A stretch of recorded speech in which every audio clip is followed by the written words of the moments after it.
Welcome to study level. Study level पर आप सभी का स्वागत है।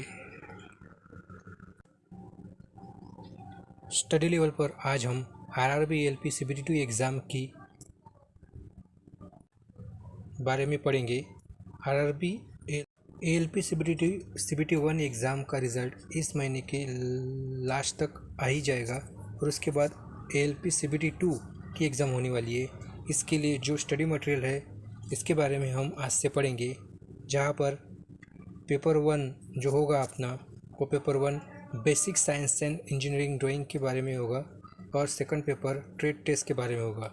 तो ट्रेड टेस्ट क्वालिफाइंग नेचर का रहता है, तो ट्रेड टेस्ट के बारे में भी हम इसी चैनल के माध्यम से पढ़ेंगे। तो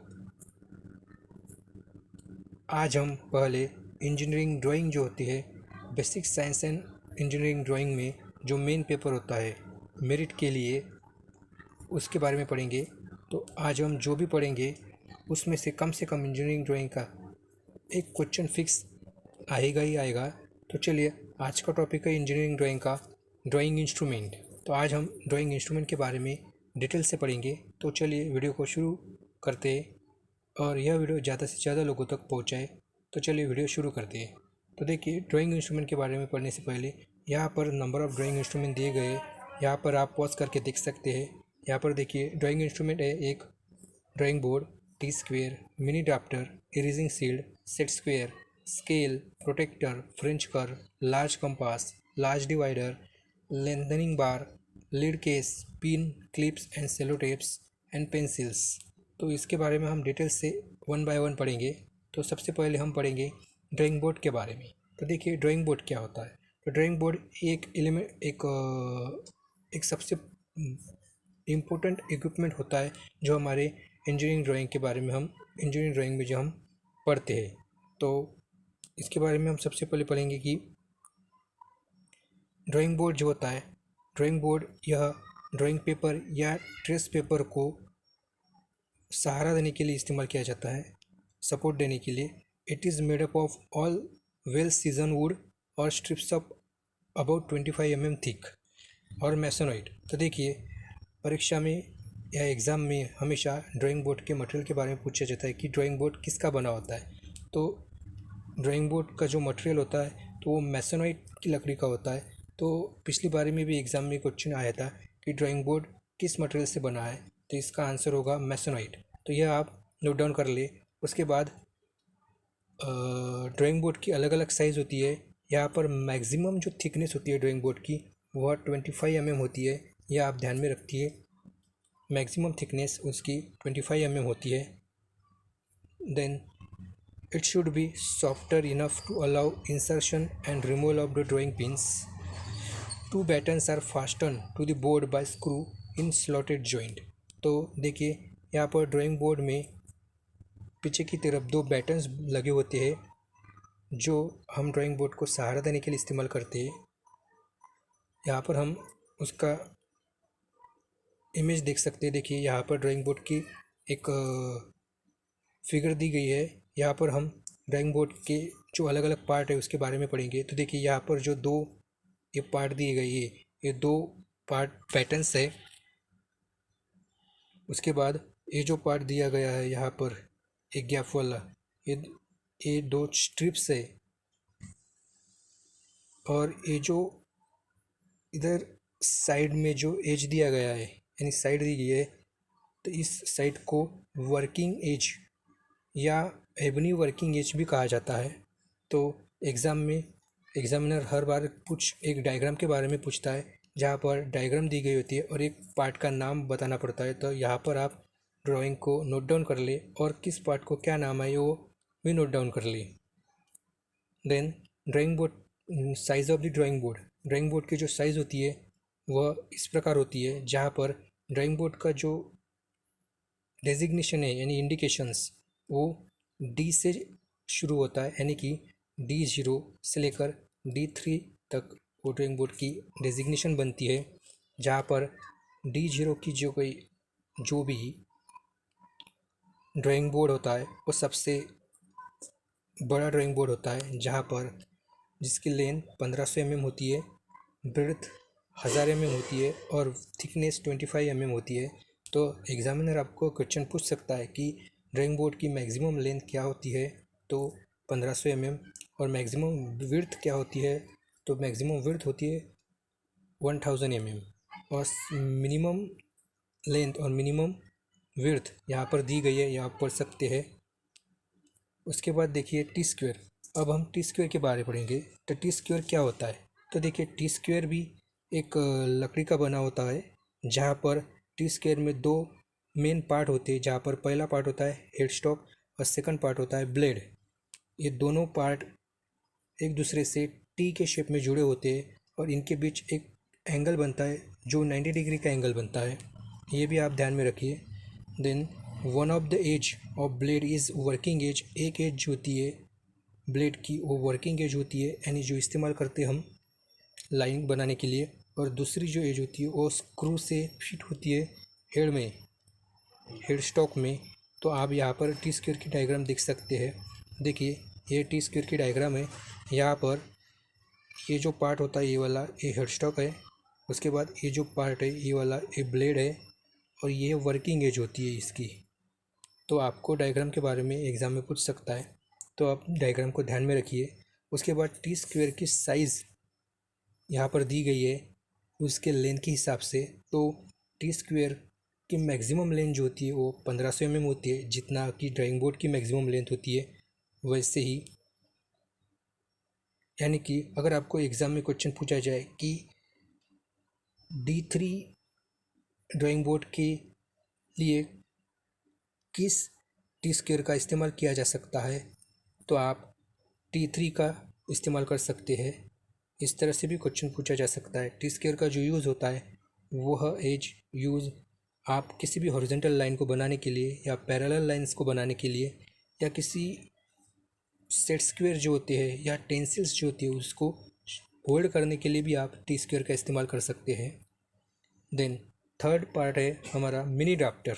तो मिनी ड्राफ्टर के बारे में देखिए, तो मिनी ड्राफ्टर क्या होता है, तो mini drafter it is the important device use for making drawing quickly and accurately. यानी कि क्विकली फास्ट किसी डायग्राम को जल्दी से बनाने के लिए और एक्यूरेट बनाने के लिए हम मिनी ड्राफ्टर का इस्तेमाल करती है। क्यों, देखिए this instrument has the combination of T square, set square, protector and scales. तो मिनी ड्राफ्टर सभी जो इंस्ट्रूमेंट होते हैं हमारे इम्पोर्टेंट उसका एक सेट मिनी ड्राफ्टर से अटैच होता है। इसलिए हम किसी भी ड्राइंग को ईजिली और क्विकली और एक्यूरेटली बना सकते हैं। It helps to draw the drawing at faster rate. इसके हिसाब से हम ड्राइंग बोर्ड में या ड्राइंग शीट पर किसी डायग्राम को फास्टली यानी एक्यूरेटली और बहुत ही जल्दी बना सकते हैं। देन यहाँ पर देख सकते हैं आप मिनी ड्राफ्टर की एक डायग्राम बनाई गई है। यहाँ पर कुछ अलग अलग पार्ट दिए गए हैं, उसके पार्ट के अलग अलग नाम दिए गए। तो आप डायग्राम एक बार देख ले और नोट डाउन कर ले किस पार्ट को क्या क्या नाम है, क्योंकि एग्ज़ाम में डायग्राम पूछकर पार्ट के नाम पूछे जाते हैं हमेशा। तो देखिए यहाँ पर ये जो पार्ट दिखाया गया है ये पार्ट प्योर प्लेट का होगा। यहाँ पर ये जो दो बार दिए गए हैं ये दो बार पैरेललोग्राम बार है। इसी तरह आप सभी पार्ट को देख सकते हैं। देन उसके बाद देखिए इंस्ट्रूमेंट इरेजिंग शील्ड का इस्तेमाल किस लिए होता है, तो देखिए when on drawing if the part of line or some line among many other line need to be erased or modified in normal way to erasing will damage the other nearby line। तो देखिए अगर हम किसी drawing में extra line को मिटाती है general यानी simple तरीके से, तो इसकी वजह से दूसरी भी लाइन जो इम्पोर्टेंट होती है वो भी इरेज हो जाती है। तो इससे बचने के लिए ही इरेजिंग शील्ड का आविष्कार किया गया है। इसीलिए इरेजिंग शील्ड का इस्तेमाल किया जाता है। यानी कि जितना पार्ट हमें इरेज करना होता है सिर्फ उतने ही पार्ट को हम इसकी मदद से इरेज कर सकते हैं। तो it is a thin metallic sheet having small opening of the different size and shape. तो यहाँ पर एक थिन मेटेलिक शीट यानी एक मेटल की शीट होती है जहाँ पर अलग अलग साइज़ और शेप बनी होती है। अ सुटेबल ओपनिंग होती है। It's align to line to be erase and line remove by the eraser.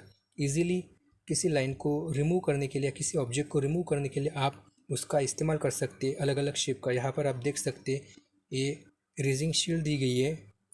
अलग अलग एप्लीकेशन के हिसाब से आप उसको इस्तेमाल कर सकते हैं। देन अगेन नेक्स्ट इंस्ट्रूमेंट बना है सेट स्क्वेयर। सेट स्क्वेयर का इस्तेमाल किस लिए किया जाता है? तो ये देखिए सेट स्क्वेयर जो होता है वो एक ट्रांसफरन सेलुलाइड या प्लास्टिक सेट स्क्वेयर जो है वो प्रीफर किया जाता है and are commonly use in other than ebonite one. यानी के लिए सेट स्क्वेयर में जो ट्रांसफरेंट सेट स्क्वेयर होता है यानी कि प्लास्टिक का या सेलुलाइड का वो ज़्यादातर इस्तेमाल किया जाता है, क्योंकि हम क्लियरली देख सकते हैं उसकी मेजरमेंट को, इसलिए एज़ कम्पेयर टू एबोनाइट का जो मटेरियल होता है उसके कंपेयर में। They are two in number each having one corner with 90 degree.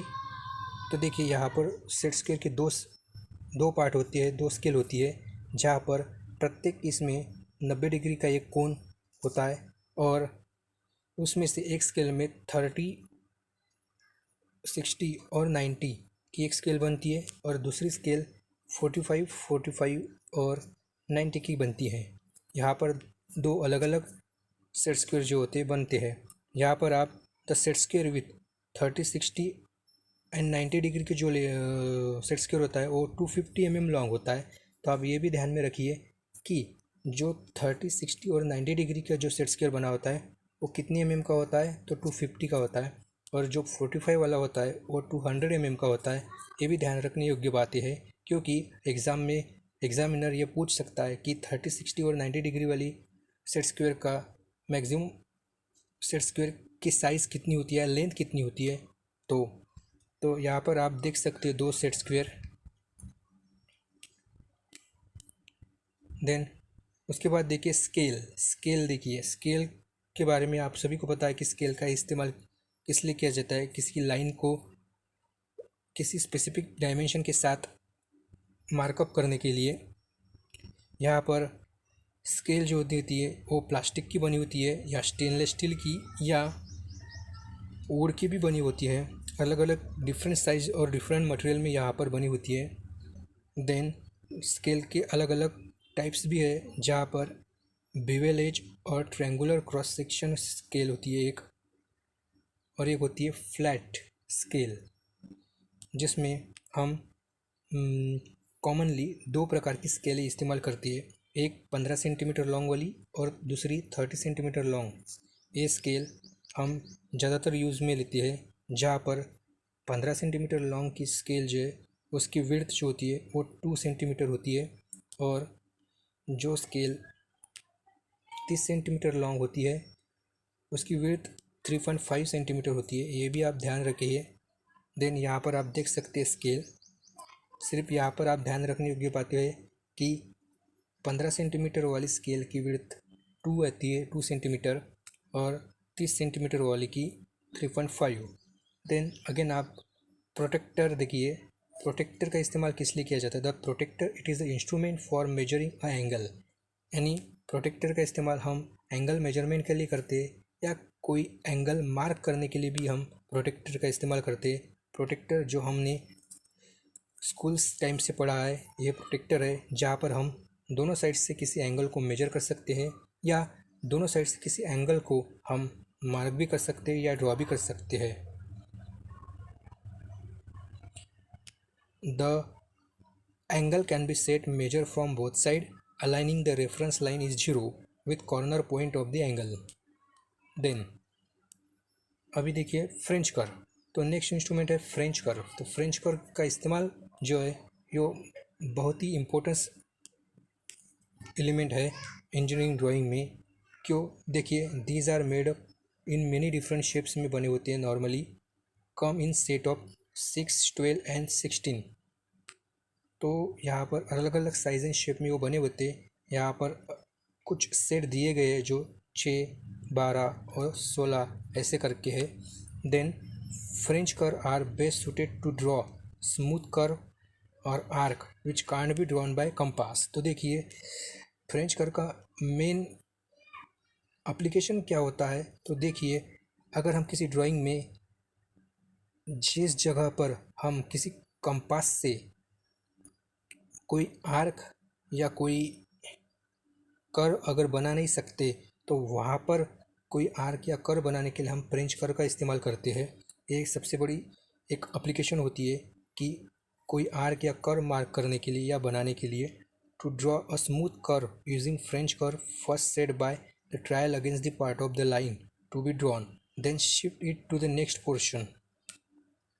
तो यहाँ पर आप देख सकते हैं कि कोई कर्व कैसे बनाया जाता है। तो to draw the smooth curve using the French curve first set by the trial against a part of the line to be drawn, मतलब जहाँ पर आप ड्राइंग बनाना चाहते हैं, लाइन बनाना चाहती है, वहाँ पर सेट करने के बाद then shift to the next portion. Then देखिए यहाँ पर अलग अलग प्रकार के फ्रेंच कर्व दिए गए हैं। यहाँ पर एग्ज़ाम में आपको क्वेश्चन पूछ सकता है कि यह ऊपर बनाई गई ड्राइंग यानी फिगर किसके बारे में है, तो आप उसका आंसर दे सकते हैं। देन यहाँ पर आप मेथड देख सकते हैं कोई कर या कोई आर्क बनाने क्या, तो आप नोट डाउन कर ले। देन उसके बाद इंस्ट्रूमेंट है लार्ज कंपास यानी जिससे हम कोई भी सर्कल बना सकते हैं। कोई सर्कल बनाने के लिए या कोई आर्क बनाने के लिए या कर बनाने के लिए हम कंपास का इस्तेमाल करते हैं। It is a knee joint in one leg that permit to insertion a pencil और पेन पॉइंट और attaching a lengthening bar with a pen और pencil point attach to it. तो मतलब कंपास में एक ऐसा कंपास होता है जिसमें एक पार्ट में हम पेंसिल या पेन फिट कर सकते हैं और दूसरा बार जो होता है वो एक हमारा बेस पार्ट होता है जिससे हम उसके सेंटर बनाकर कोई सर्कल बना सकते हैं या कोई आर्क बना सकते हैं। तो देखिए यहाँ पर एक लार्ज कंपास दिया गया है। यहाँ पर ये पेंसिल या पेन की नी फिट करने के लिए इस्तेमाल किया जाता है जिसे हम नी जॉइंट कहते हैं। इसको स्क्रू से फिट किया जाता है। तो एग्ज़ाम में आपको क्वेश्चन पूछ सकता है और इस पार्ट का नाम भी पूछ सकता है, तो इसको आप नोट डाउन कर ले। देन उसके बाद देखिए लार्ज डिवाइडर नेक्स्ट इंस्ट्रूमेंट है। इसका इस्तेमाल हम it is use to transfer the dimension and divide the line into the several equal part. यानी कि अगर हमें डायमेंशन को ट्रांसफ़र करना होगा किसी जगह से दूसरी जगह पर या लाइन को डिवाइड करना होगा इक्वल पार्ट में, तो हम डिवाइडर का इस्तेमाल करते हैं। With adjustable joint is preferable rather than plain leg. तो यहाँ पर दिखाया गया है कि एक एडजस्टेबल डिवाइडर जॉइंट ज़्यादा प्रीफर होता है as compare to plain leg. तो यहाँ पर हम कोई भी एक डायमेंशन होती है यानी कि एक ऐसे एक डायग्राम है और हमें इसी साइज़ की लाइन यहाँ पर बनानी होगी, तो हम डिवाइडर की मदद से वो हम यहाँ पर मार्क करके बना सकते हैं। यानी ये डायमेंशन यहाँ पर ट्रांसफ़र हो गया इस तरह से। या कोई लाइन को अगर हमें डिवाइड करना होगा इक्वली पार्ट में, तो हम डिवाइडर के हिसाब से उसको डिवाइड कर सकते हैं। Then lengthening bar next instrument है जहाँ पर इसका इस्तेमाल हम to draw the larger circle it is fit to the compass. अगर हमें किसी ड्राइंग में लार्ज सर्कल बनाना पड़े तो इसके लिए हम कंपास में लेंदनिंग बार को हम अटैच कर कर द पेंसिल पॉइंट और pen point is insert into the end, और इसके एंड में किसी पेंसिल पॉइंट को हम फिट करके कोई बड़ा सर्कल बनाने के लिए हम लेंदनिंग बार का इस्तेमाल करते हैं। यानी लेंदनिंग बार यानी किसी सर्कल की साइज़ यानी किसी सर्कल की रेडियस को बढ़ाने के लिए हम इसका इस्तेमाल कर सकते हैं। देन लीड केस, तो लीड केस का इस्तेमाल किसके लिए होता है, तो लीड केस कोई अगर हम मैकेनिकल पेंसिल का इस्तेमाल कर सकते हैं। आपको पता होगा कि हम इंजीनियरिंग ड्राइंग में मैकेनिकल पेंसिल का इस्तेमाल करते हैं, तो उसमें जो लीड बनी होती है उसको लीड को रखने के लिए हम लीड केस का इस्तेमाल करते हैं, उसे लीड केस कहा जाता है। देन अगेन नेक्स्ट पार्ट है pin clip and cello tape. तो इसका इस्तेमाल हम किस लिए करते हैं, तो किसी ड्राइंग बोर्ड पर हमें ड्राइंग शीट को सेट करना हो या फिट करना हो तो हम पिन क्लिप या सेलो टेप का इस्तेमाल करते हैं। यहाँ पर देखिए drawing sheet should be fasten on the board firmly temporarily so that does not shake during the preparing the drawing, यानी ड्राइंग प्रिपेयर करते टाइम कोई शीट को या कोई शीट हिले डुले नहीं या शेक ना हो, तो इसलिए हम पिन क्लिप या सेलो टेप का इस्तेमाल कर सकते हैं। देन यहाँ पर आप देख सकते हैं ये लीड केस है जहाँ पर हम पेंसिल की लीड रखते हैं, और यह पिन है, ये क्लिप है और एक सेलो टेप है जिससे हम शीट को फिट करती है।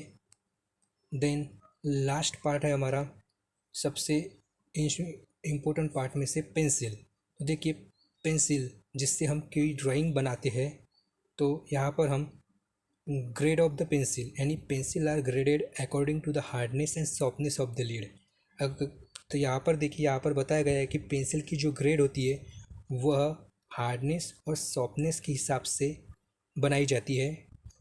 तो अगर एग्ज़ाम में आपको क्वेश्चन पूछा जाए कि पेंसिल की ग्रेड किसके हिसाब से बनाई जाती है, किसके अकॉर्डिंग, तो वो हार्डनेस या सॉफ्टनेस के हिसाब से। यहाँ पर आप देख सकते हैं कि सबसे हार्डेस्ट पेंसिल है 9H वाली होती है और सबसे सॉफ्टेस्ट पेंसिल 7B की होती है।